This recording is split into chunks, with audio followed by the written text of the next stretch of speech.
Pergunte ao exorcista. Agora nós vamos responder essa pergunta aqui, porque muitas pessoas têm essa dúvida. Padre, o inimigo pode sempre entrar em nossa casa? Essa é a pergunta que nós escolhemos, porque não só uma, mas muitas pessoas têm essa dúvida. E agora nós vamos deixar nosso querido padre exorcista, Padre Roberto Bem-vindo, responder para vocês essa pergunta. Como vocês estão? Tudo bem? Mais uma pergunta que chegou para nós. O inimigo pode sempre entrar na casa? Atenção! Às vezes a gente pode pensar que o inimigo pode tudo. Não, não pode. Ele não é onipotente. Quando nós fomos batizados, nós fomos iluminados pelo poder e pela graça de Cristo e fomos inseridos em Cristo. Nós já estamos em Cristo e Cristo está em nós. Então, sob hipótese alguma, o demônio pode entrar na sua vida, pode entrar na sua casa, se você não permitir. Claro, se você permitir, ele pode entrar na sua casa. Se você autorizar, ele pode entrar na sua casa.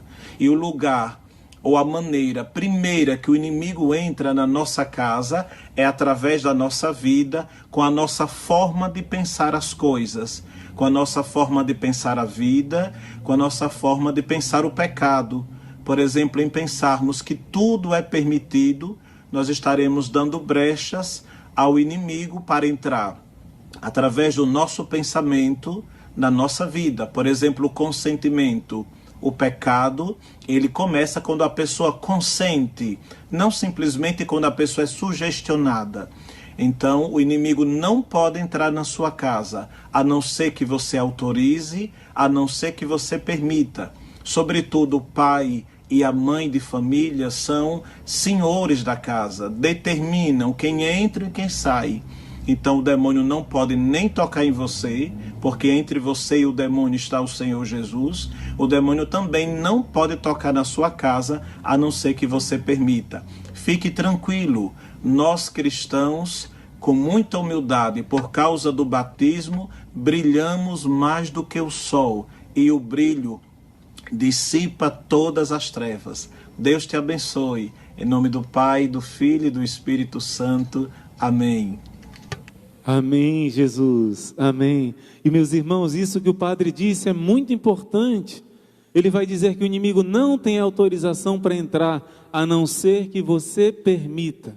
É aí que nós temos que tomar muito cuidado, porque algumas vezes é dada essa permissão sem um pleno consentimento, um pleno entendimento do que está acontecendo. Um exemplo muito forte que eu conto para você entender essa resposta do padre, de um fato concreto.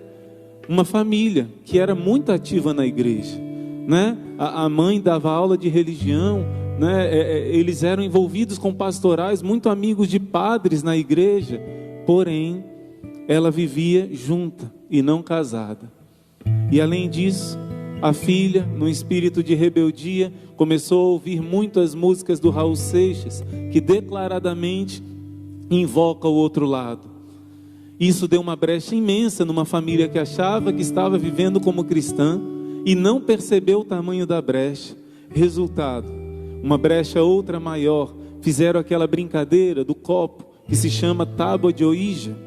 E nessa brincadeira, uma dessas jovens, a filha dessa casa, começou a ver um amiguinho que se apresentava como se fosse um anjinho e começou a falar um monte de coisa para ela, parecia mesmo para ela. Meus irmãos, começaram a acontecer muitas coisas estranhas, acidentes graves e aquilo que se chama de poltergeist mesmo na casa. Começaram a acontecer e a mãe dela dizia: isso é coisa da sua cabeça, minha filha. E ela dizia, para que minha mãe saiba que não é coisa da minha cabeça, ela pedia para o amiguinho dela, o anjinho: façam uma coisa acontecer para minha mãe acreditar. E ela fazia. Na hora que ela mandava, caía as roupas todas do guarda-roupa e começaram a acontecer muitas coisas estranhíssimas. E aí o que aconteceu, meus irmãos? Depois que aconteceu um acidente grave, viram que aquilo era sim espiritual, embora não estivessem querendo acreditar. Foram numa casa onde aconteciam seminários de vida, onde acontecia grupo de oração. E quando ela entrou naquela casa, A dona da casa disse assim: me diga uma coisa, o seu amiguinho, você está vendo ele agora? Ela disse, a jovenzinha, adolescente, sim. Mas com muita autoridade, a dona da casa disse: você está vendo aqui na minha casa? E ela disse: não. Onde é que ele está? E ela apontou para a janela e disse que estava no telhado da casa vizinha. E com muita autoridade, a dona da casa disse assim: você sabe por que ele não está aqui? Ela disse: não. Porque essa casa é consagrada aos corações de Jesus e Maria. Essa casa é de Jesus e de Maria. Aqui ele não tem permissão para entrar. E a história é uma história longa, não é? E depois de algum tempo aconteceu a libertação total. Ela renunciou a esse amiguinho, entre aspas. Quando ele apareceu, ele começou a choramingar, dizendo que era bom, que era amigo dela. E ela foi firme dizendo não. E ele se manifestou como Satanás, como inimigo de Deus. E graças a Deus ela renunciou e ficaram libertos.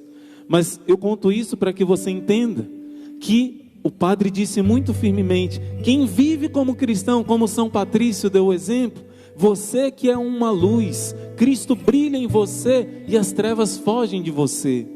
Mas muitas vezes o papai e a mamãe não percebem que existem várias brechas que acontecem dentro da casa. A primeira, o padre disse aqui, é não estar em consonância com a vida cristã. A segunda, são às vezes objetos, presentes que se recebe, pessoas que vêm e podem trazer maldições. Por isso, amanhã nós vamos todos juntos no nosso rosário da madrugada, rosário da batalha, vamos nos consagrar a casa, blindar a nossa casa, consagrando aos corações sagrados de Jesus e de Maria. O Senhor quer nos dar a proteção, porque nesses tempos que vivemos, são muitas as fontes de contaminação. Uma vez fomos numa casa, e uma casa de cristãos fervorosos, mas uma senhorinha idosa, na sua ingenuidade, começou a ver aquela série, que tem o nome do demônio, vou nem dizer aqui, para não fazer propaganda. Começou a ver essa série que o demônio aparece como simpático, como um galã. Meus irmãos, começou a acontecer um monte de coisa estranha na casa, um peso espiritual imenso, e foi descoberto que foi por causa disso, uma família cristã. Por isso, com o exército de São Miguel, você está aprendendo a ser cristão de verdade, a viver na graça de Deus, a se confessar, a fazer abstinência na sexta e até o jejum. Você está aprendendo a obedecer às 5 pedrinhas que Nossa Senhora pediu. Aí sim você está selado, blindado. E a sua casa também vai acontecer como naquela casa, que a menina entrou e ela perguntou: ele está aqui? Ela disse: não. Ele não está aqui porque essa casa é de Jesus e de Maria. Tomar uma decisão é fácil. Decidir parar de beber, por exemplo, é fácil.